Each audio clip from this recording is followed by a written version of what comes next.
2026-cı ilin ilk cəhdində qəbula düşmüş bu sualı gəlin sürətli bir şəkildə həll eləyək. Sualımız kakro sualıdır, şərti gizlədirəm, özüm birbaşa ifadə edirəm. Artıq bilməliyik ki, kakro suallarında sətr üzrə də ədədlər yazılır, təkrarlama olmamalıdır, sütun üzrə də eyni şəkildə. Məsələn, bu iki xanada ədədlər yazacağıq, bu üç dənə də və nəticə etibarilə yanbayan xanalarda qətiyyən təkrarlanma ola bilməz. Eyni şəkildə sütun üzrə də təkrarlanma olmaz, bu xanalarda təkrarlanma olmaz. İndi boz xanalardakı ədədlər nəyi bildirir? Məsələn, bildirir ki, bu ikisinin cəmi 3-dür. Üçünün cəmi 6. Bu üç dənənin cəmi A. Bu ikisinin cəmi 13-dür. Eyni şəkildə sütun üzrə də ikisinin cəmi 4. Üçünün cəmi 6. Üçünün cəmi 7. Bu ikisinin cəmi 16. Bu qaydada ədədləri indi doldurmalı olacağıq. Şərti nəzərə salmış olsaq, şərtdə deyir ki, ədədlər bir rəqəmlidir. Bir rəqəmli ədədlərimiz hansılardır? 0-dan 9-a qədər, düzdür? Və burada da qeyd edib ki, 0 olmamalıdır bunlar arasında. Deməli, 1-dən 9-a qədər rəqəmləri, yəni bir rəqəmli ədədləri buralara yazmalıyıq. Başlayıram kiçik ədəd olan hissədən. Çünki fikirləşirəm ki, buradan daha rahat ifadə edə biləcəm də, düzdür? Məsələn, buradan başlasam, cəmi 13 ola biləcək, 8 ilə 5 var, 9 ilə 4 var, 6 ilə 7 var, versiya çoxdur.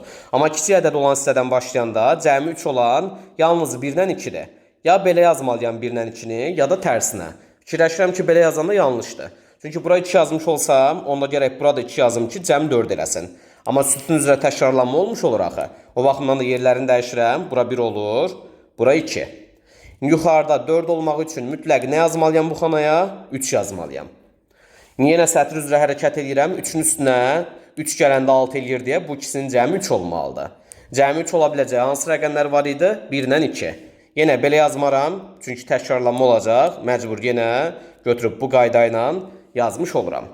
Davam edirəm, sütun üzrə 1, 2, cəmi elədi 3. Deməli, burada 3 yazmalıyam ki, olmuş olsun 6. Deyə bilərsiniz, bəs 2-dən 3 oldu, problem deyil. Əsas odur ki, sətrində, sütununda təkrarlanma olmasın.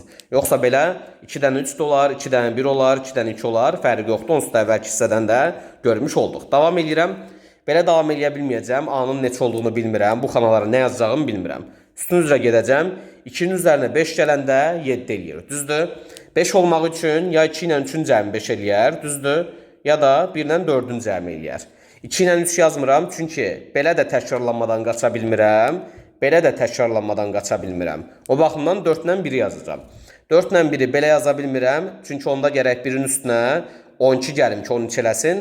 Amma bizdə deyir axı, bir rəqəmli ədədlərdir. 12 2 rəqəmli ədəddir. Ona görə maksimum 9 ola bilər burada. O baxımdan da 4-ü bura, 1-i bura yazıram. Sütun üzrə 7 elədi. Əla. İndi artıq bu sətr üzrə 4 ilə nəyin cəmi 12 eləyər? 9-un. Bura yazdım 9. Bu sütun üzrə 9-un üstünə nə gələndə 16 eləyir? 7 gələndə oldu bura 7. A-nı tapmaq üçün işim rahatdır. 7, 3, 1 toplayıram. Olur A-nın qiyməti 11 və bununla da artıq hər bir şeyi tapmış oluram. İndi B 1-dir, sonra O 1-dir, R da 1-dir, A 11-dir, N 9-dur. Toplayanda neçə elədi? Eləmiş oldu 23. Sualımızın doğru cavabını tapmış olduq. Baxın, buradan başqa nələri deyə bilərəm sizin üçün. Məsələn, deyənləriniz olur ki, B də 1, O da 1, R də 1. Niyə bu belə oldu? Burada bunlar bilinməyənlərdir. X, Y, Z kimidir. Yəni, bunlar eyni ola bilərlər. Burada heç bir problem yoxdur. Oralarda diqqətli olmalıyıq. Başqa da belə suallarınız varsa, təbii ki, rəyləri yaza bilərsiniz. Görüşərik, uğurlar, hələlik.